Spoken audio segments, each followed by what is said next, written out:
Assalamualaikum warahmatullahi wabarakatuh. Apa kabar teman-teman semuanya pada sore hari ini? Waalaikumsalam warahmatullahi wabarakatuh. Waalaikumsalam Kabar baik, Mbak warahmatullahi Mita. wabarakatuh. Mbak. Ya, saya ucapkan selamat datang dalam podcast Dialog Kebangsaan. Pertama-tama, saya host pada acara kali ini, saya Armita Arifin dari Kantor Pertanahan Kabupaten Maluku Tenggara. Kali ini kami akan memberikan pemaparan mengenai visualisasi bangsa yang dapat menggugah rasa cinta tanah air dan bangsa, serta bangga berbangsa dan bernegara Indonesia. Sebelum kita memulai podcast pada kali ini, ada baiknya kita berkenalan dulu nih dengan 4 narasumber kita yang luar biasa.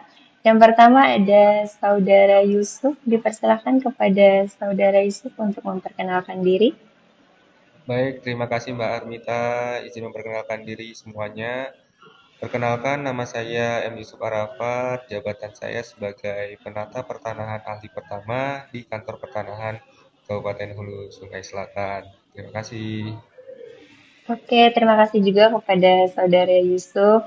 Selanjutnya kepada Saudari Osi. Dipersilakan memperkenalkan diri. Selamat sore Mbak Harmita, izin perkenalkan ya. Saya Osi Prastita, jabatan saya penata pertanahan ahli pertama di Kantor Pertanahan Halmahera Utara, Provinsi Maluku Utara. Terima kasih, kita kembalikan ke Mbak Harmita. Oke, terima kasih juga Saudari Osi. Yang ketiga ada narasumber kita juga dari Saudara Pariadi. Kepada Saudara disilahkan. Baik, terima kasih Mbak Armita. Perkenalkan, nama saya Paryadi, jabatan sebagai penata pertanahan ahli pertama di Kantor Pertanahan Kabupaten Mimika. Terima kasih. Oke, terima kasih kepada Saudara Pariadi. Selanjutnya narasumber kita yang terakhir ada Saudari Siska. Kepada Saudari Siska dipersilahkan. Baik, terima kasih Mbak Mita. Perkenalkan, nama saya Siska. Jabatan saya penata pertanahan ahli pertama di Kantor Pertanahan Kabupaten Banda. Oke, terima kasih kepada Saudari Siska.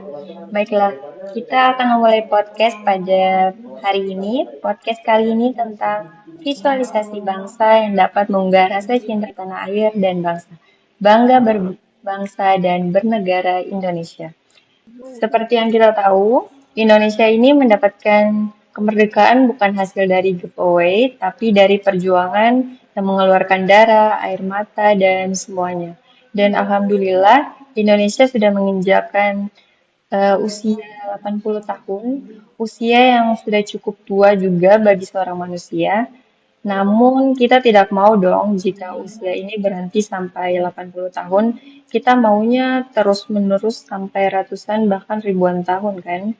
Nah, kali ini kita akan bertanya nih kepada para narasumber agar mau membagikan ilmunya. Bangga berbangsa dan bernegara. Sebelum kita bangga, kita harus tahu dulu dong apa arti bangsa. Kepada Saudara Yusuf dipersilakan untuk memberikan pandangannya apa itu bangsa. Baik, terima kasih Mbak Armita atas kesempatannya. Saya memiliki pandangan bahwa bangsa sendiri adalah rumah kita bersama. Tidak hanya tentang wilayah, tetapi juga tentang identitas. Tentang wilayah, bahasa, dan sejarah yang menyatukan kita seperti Sumpah Pemuda yang mengukuhkan bangsa satu bangsa Indonesia. Tanah air satu, tanah air Indonesia. Bahasa satu, bahasa Indonesia. Serta banyak pahlawan lainnya yang tidak bisa disebutkan satu persatu. Kita mengingat perjuangan pahlawan yang mengorbankan diri untuk membela bangsa dan negara. Kita sadar bahwa kemerdekaan ini tidak datang dengan gratis. Dengan perjuangan mereka lah bangsa ini ada. Maka yang membuat saya semakin cinta dengan bangsa Indonesia ialah perjuangan dari para pahlawan tersebut. Terima kasih. Oke, terima kasih kepada Saudara Yusuf atas pemaparannya.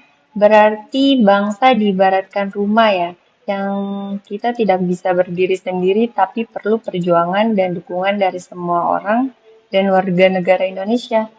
Nah, dari bangsa sendiri, bangsa Indonesia kita ini terkenal karena keberagamannya. Justru keberagaman ini yang menjadi kekuatan kita.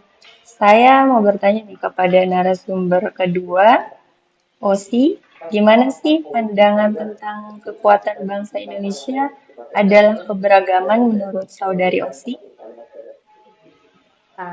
Baik, terima kasih Mbak Harmita. Menurut saya kekuatan bangsa Indonesia itu memang terletak pada keberagamannya. Jadi keberagaman itu adalah inti dari identitas bangsa kita. Karena Indonesia terdiri memiliki keberagaman suku bangsa, berbagai macam agama, keberagaman bahasa, adat dan istiadat, dan tradisi yang berbeda-beda. Selain itu, keberagaman ini menjadi kekuatan karena satu, memperkaya budaya nasional. Indonesia dikenal di dunia sebagai negara dengan budaya yang sangat kaya. Terus selain itu menumbuhkan toleransi dan persatuan. Jadi perbedaan mengajarkan kita untuk saling menghormati. Jadi kita harus menghormati sesama manusia. Terus yang ketiga mendorong kreativitas dan inovasi. Jadi perbedaan cara berpikir dan tradisi melahirkan ide-ide baru. Terus lalu yang keempat memperkuat persatuan bangsa seperti dalam semboyan Indonesia Bhinneka Tunggal Ika, berbeda-beda tetapi tetap satu. Selain itu, keberagaman juga harus tetap dijaga dengan sikap toleransi, gotong royong, dan menghindari sikap diskriminasi dan konflik. Jadi menurut saya keberagaman bukan kelemahan, melainkan modal utama untuk membangun Indonesia yang lebih kuat. Seperti itu menurut pandangan saya tentang kekuatan bangsa Indonesia dalam keberagaman. Gitu. Terima kasih. Oke, terima kasih. Wah, kalau menurut penuturan saudari Osi bahwa dengan keberagaman itu bukan hanya tantangan, tetapi itu bisa dijadikan peluang. Berarti diibaratkan Indonesia sudah ada rumah, ada berbagai orang yang mengisinya. Tetapi kita juga ingin maju dong. Sudah ada rumah, orang, kendaraan dari satu tingkat menjadi dua tingkat.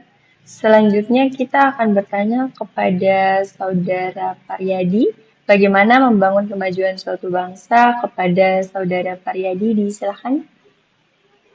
Oke, terima kasih Mbak Harmita. Benar sekali, cinta tanah air bukan hanya mengikuti upacara bendera ataupun ikut berperang, namun juga bekerja keras untuk memajukan negeri ini. Misalnya kita membeli dan memakai produk lokal dalam negeri dan terus mendukung UMKM, terus-menerus berinovasi. Dengan ini kita bisa membantu bangsa ini untuk tumbuh lebih baik lagi, mandiri dan sejahtera. Agar kemajuan pembangunan ini dapat terus berlanjut hingga generasi mendatang bisa terus menikmati. Seperti itu, Mbak. Oke, terima kasih kepada saudara Paryadi. Berarti kita untuk membangun kemajuan itu dimulai dari membangun UMKM. Dengan UMKM, produk-produk Indonesia bisa lebih dipasarkan dan bersaing dengan negara-negara lain. Seperti bangsa tadi sudah ada rumah, sudah ada kendaraan, sudah ada fondasi yang kuat. Tentu kita kan tidak ingin bangsa ini hanya sampai 80 tahun kan? Apa sih peran kita generasi muda untuk melanjutkan kelangsungan bangsa ini? Nah, mau